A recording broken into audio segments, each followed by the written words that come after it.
Everybody, welcome back to the Java series. Today I want to elaborate a little bit more on strings, and specifically concatenation and some escape keys. So to concatenate something to this string here, all I would have to do is add a plus sign. From there, I add another set of quotation marks, and then I add whatever message I want to display. So let's say I wanted to display my name is Adam with an exclamation mark.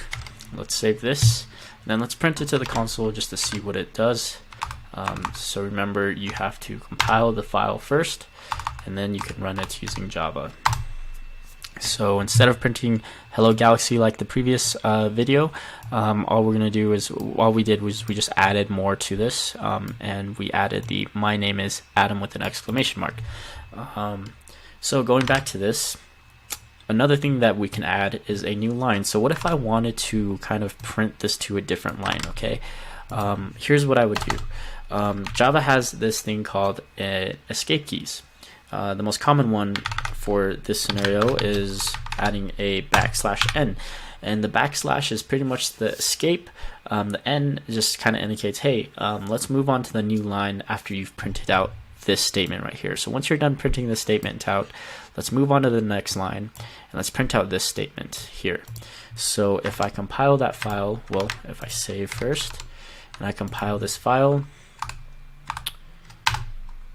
I get no errors, and then I run the file again, and you can see from the previous run, the first one was all on one line. The second one, we have two lines now. So after the Hello Galaxy statement, the Java just pretty much jumped to the next line, and now we're here, and we printed out the second statement, my name is Adam. So that's a pretty common escape key to use when printing out statements, and ideally you'll be using this a lot. The system of .out.print is a really useful feature, and debugging without using a proper IDE. You can print out variables, you can print out a lot of messages, and you can use the string messages to kind of indicate what you're trying to display.